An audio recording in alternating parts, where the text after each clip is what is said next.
If I offered you $30 million for the company, would you take it?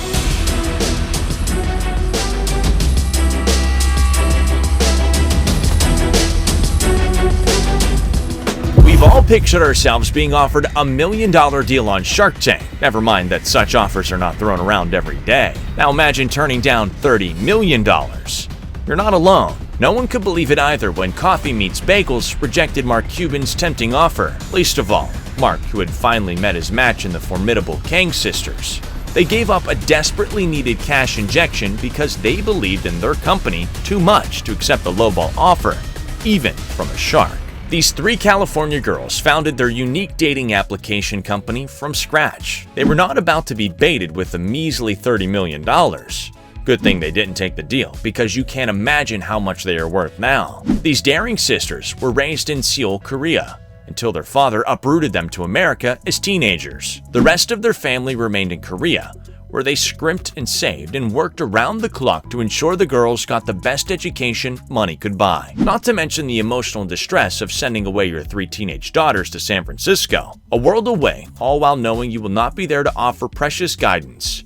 He counted on them to make it together and ensure no one strayed. A decade or so later, while buttering a bagel in their kitchen, the sisters narrate how an unbelievable eureka moment destined to change the course of their lives all began with a simple lunch. How they had to risk disappointing the family that had sacrificed everything for them to achieve their American dream. Things were going according to plan, and the 3 of them got into Harvard Business School, Stanford Business School, and Parsons School of Design. They graduated and secured jobs that paid 6 figures.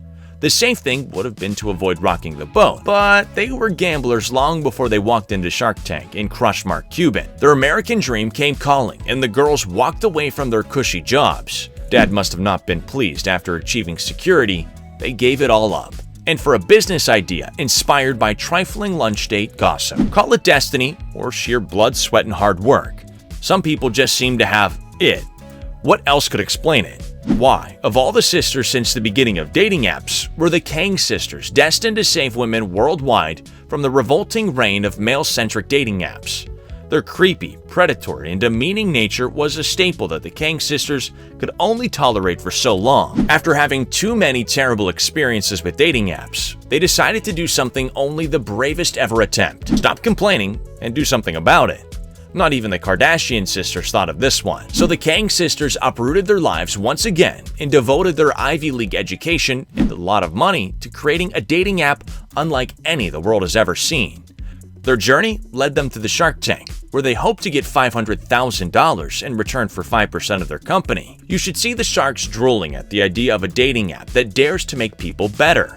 The sisters walk the intrigued sharks through how their genius app works, but anger some when it becomes clear they are too smart to share some sensitive information. The sharks know how many people would pay top dollar to avoid dating apps that kill romance by reducing people to pieces of meat.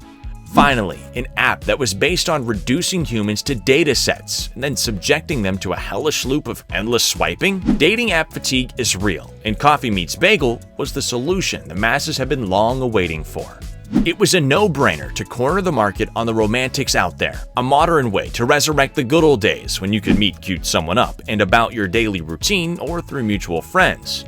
Coffee Meets Bagel curates one match for its users. The match is drawn from the user's social media networks. This offers the small relief that your potential dates are only virtual strangers and not total strangers. All a user knows is that their match is a friend of a friend. Failing to reveal the connection often gives matches something interesting to talk about on their first date. Once a potential match pops up at noon, a user has 24 hours to review the profile and choose to accept or decline.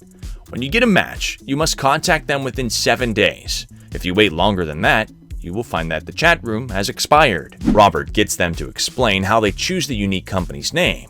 Turns out, women like to use code when describing their daily noon matches. It helps reduce the stigma attached to online dating when they can tell a friend about the stale bagel they got for a match.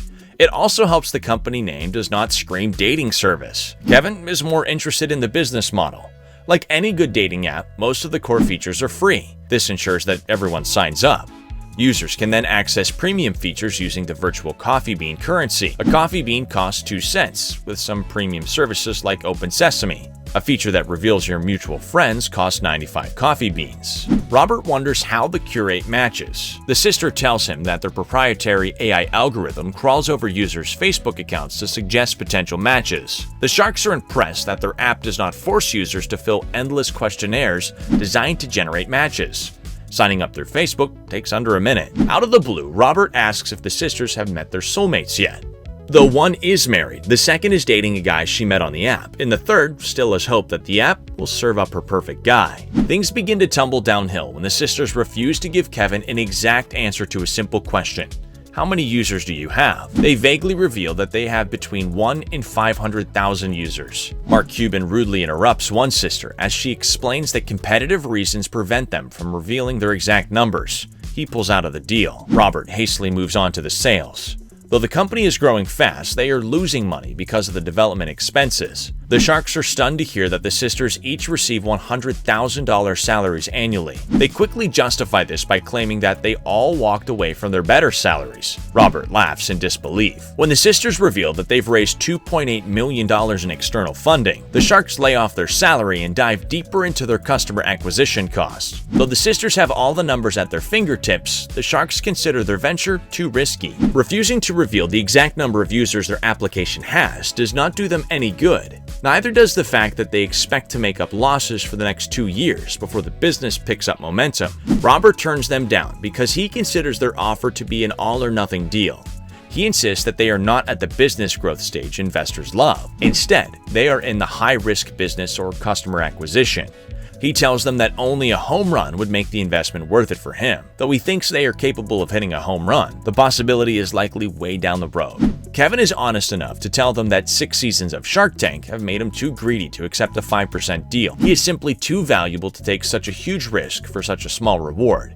He graciously bows out. Lori opts out due to concerns about their large salaries and the fact that someone else could simply do the same thing and pull the carpet from under their feet. Emma compliments their concept and fundraising efforts before passing on the offer, citing their huge expenditure. She simply cannot invest in a company that doesn't project to break even until they hit a $10 million income mark, and certainly not for 5%. It was then that Mark did the unthinkable and offered $30 million for the entire company. The sharks cannot believe the girls turned down the remarkable offer without flinching.